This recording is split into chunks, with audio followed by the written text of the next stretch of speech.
Wing commander ಶೀಲಾದಿತ್ಯ Bose ವಿರುದ್ಧ FIR. Wing commander ವಿರುದ್ಧ ತಿರುಗಿ ಬಿದ್ದ ಕನ್ನಡಿಗರು. ಜಸ್ಟಿಸ್ ಫಾರ್ ಕನ್ನಡಿಗ ಎಂದು ಸೋಷಿಯಲ್ ಮೀಡಿಯಾದಲ್ಲಿ ವೈರಲ್. ನಮಸ್ಕಾರ ಪ್ರತಿಧ್ವನಿ ವೀಕ್ಷಕರಿಗೆ.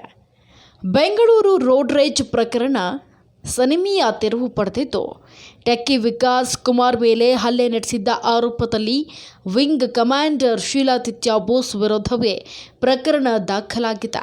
ಅವರ ವಿರುದ್ಧ ಕೊಲೆ ಯತ್ನ ಆರೋಪದಲ್ಲಿ ಈ ಪ್ರಕರಣ ದಾಖಲಿಸಲಾಗಿದೆ.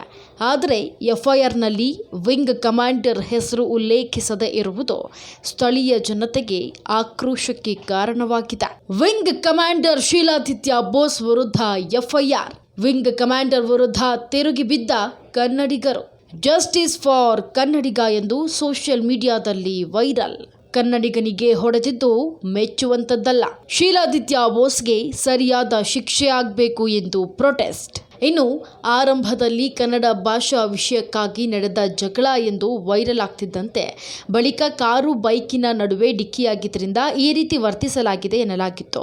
ಇನ್ನು ವಿಂಗ್ ಕಮಾಂಡರ್ ಸ್ವತಃ ವಿಡಿಯೋ ಮೂಲಕ ತನ್ನ ಮೇಲೆ ಕನ್ನಡಿಗನೊಬ್ಬ ಹಲ್ಲೆ ನಡೆಸಿದ್ದಾಗಿ ಹೇಳಿಕೊಂಡಿದ್ದ.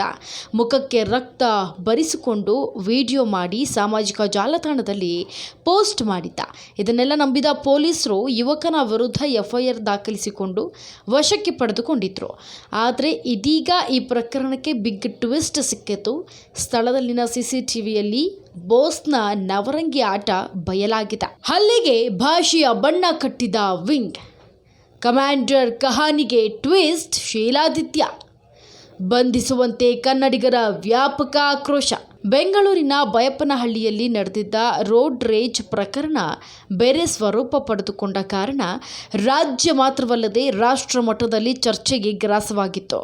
ಕನ್ನಡ ಮಾತನಾಡಲಿಲ್ಲ ಎಂಬ ಕಾರಣಕ್ಕೆ ತನ್ನ ಮೇಲೆ ಬೆಂಗಳೂರಿನ ಯುವಕ ಮಾರಣಾಂತಿಕ ಹಲ್ಲೆ ನಡೆಸಿದ್ದಾನೆ ಎಂದು ರಕ್ತ ಸೋರುತ್ತಿರುವಂತೆಯೇ ವಿಡಿಯೋ ಮಾಡಿ ಬೀದಿ ಜಗಳಕ್ಕೆ ಭಾಷೆಯ ಬಣ್ಣ ಕಟ್ಟಿದ್ದ ವಿಂಗ್ ಕಮಾಂಡರ್ ಶೀಲಾದಿತ್ಯ ಅಸಲಿ ಮುಖ ಈಗ ಬಯಲಾಗಿದೆ.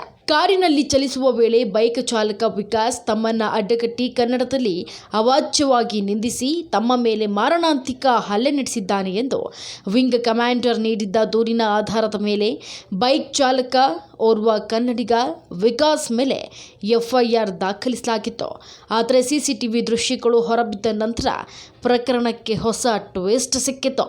ಈ ವಿಂಗ್ ಕಮಾಂಡರ್ ಶೀಲಾದಿತ್ಯ ತಾನೇ ಬೈಕ್ ಚಾಲಕನ ಮೇಲೆ ಮಾರಣಾಂತಿಕ ಹಲ್ಲೆ ನಡೆಸಿರುವುದು ಸಿಸಿಟಿವಿಯಲ್ಲಿ ಸೆರೆಯಾಗಿದೆ. ಈ ದೃಶ್ಯಗಳು ವೈರಲ್ ಆಗ್ತಿದ್ದಂತೆ ಕನ್ನಡಿಗರ ಆಕ್ರೋಶದ ಕಟ್ಟೆಯೊಡೆದಿದೆ.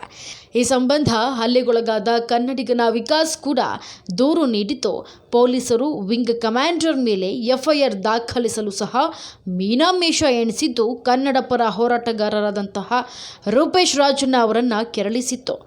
ಹೀಗಾಗಿ ಪೊಲೀಸ್ ಠಾಣೆಗೆ ಆಗಮಿಸಿದ ಕನ್ನಡ ಪರ ಹೋರಾಟಗಾರರಾದ ರೂಪೇಶ್ ರಾಜಣ್ಣ ಮತ್ತು ಕಾರ್ಯಕರ್ತರು ಪೊಲೀಸರ ನಡೆ ವಿರುದ್ಧ ತೀವ್ರ ಆಕ್ರೋಶ ವ್ಯಕ್ತಪಡಿಸಿದ ಬಳಿಕ ಕನ್ನಡಿಗ ವಿಕಾಸ್ ದೂರಿನ ಆಧಾರದ ಮೇಲೆ ಶೀಲಾದಿತ್ಯ ವಿರುದ್ಧ ಎಫ್ಐಆರ್ ದಾಖಲಿಸಲಾಗಿದೆ. ಆದರೆ ಕೇವಲ ಎಫ್ಐಆರ್ ದಾಖಲು ಮಾಡಿದರೆ ಸಾಲುವುದಿಲ್ಲ, ಬದಲಾಗಿ ಕೂಡಲೇ ಆತನನ್ನು ಬಂಧಿಸಬೇಕು ಎಂಬುದು ಕನ್ನಡಿಗನ ಆಗ್ರಹವಾಗಿದೆ. ತಾವೇ ಯುವಕನ ಮೇಲೆ ಮಾರಣಾಂತಿಕ ಹಲ್ಲೆ ನಡೆಸಿದ್ದಲ್ಲದೆ ಕನ್ನಡ ಮತ್ತು ಹಿಂದಿ ಭಾಷಿಕರ ನಡುವೆ ಬೆಂಕಿ ಹಚ್ಚುವ ಕೃತ್ಯ ಮಾಡಿದ್ದು ದೊಡ್ಡ ನೀಚತನ. ಹೀಗಾಗಿ ಕೂಡಲೇ ಆತನನ್ನು ಬಂಧಿಸಿ ತಕ್ಕ ಶಿಕ್ಷೆಗೆ ಒಳಪಡಿಸಬೇಕು ಎಂದು ಕನ್ನಡಿಗರು ಆಗ್ರಹಿಸಿದ್ದಾರೆ. ಇನ್ನು ಈ ಪ್ರಕರಣ ಕುರಿತು ಬೆಂಗಳೂರಿನಲ್ಲಿ ಪ್ರತಿಕ್ರಿಯಿಸಿರುವ ಗೃಹ ಸಚಿವ ಡಾಕ್ಟರ್ ಜಿ ಪರಮೇಶ್ವರ್, ಈಗಾಗಲೇ ವಿಂಗ್ ಕಮಾಂಡರ್ ವಿರುದ್ಧ ಕೇಸ್ ದಾಖಲಾಗಿದೆ. ಆತ ಕೋಲ್ಕತ್ತಾಗೆ ತೆರಳಿರುವುದಾಗಿ ತಿಳಿದು ಬಂದಿದ್ದು, ಸದ್ಯದಲ್ಲಿ ಆತನನ್ನು ಬಂಧಿಸಲಾಗುವುದು ಅಂತ ಹೇಳಿದ್ದಾರೆ. ಹೆಚ್ಚಿನ ವಿಡಿಯೋಗಳಿಗೆ ಪ್ರತಿಧ್ವನಿ ಯೂಟ್ಯೂಬ್ ಚಾನೆಲ್ ಸಬ್ಸ್ಕ್ರೈಬ್ ಮಾಡಿ, ಬೆಲ್ ಐಕಾನ್ ಕ್ಲಿಕ್ ಮಾಡಿ.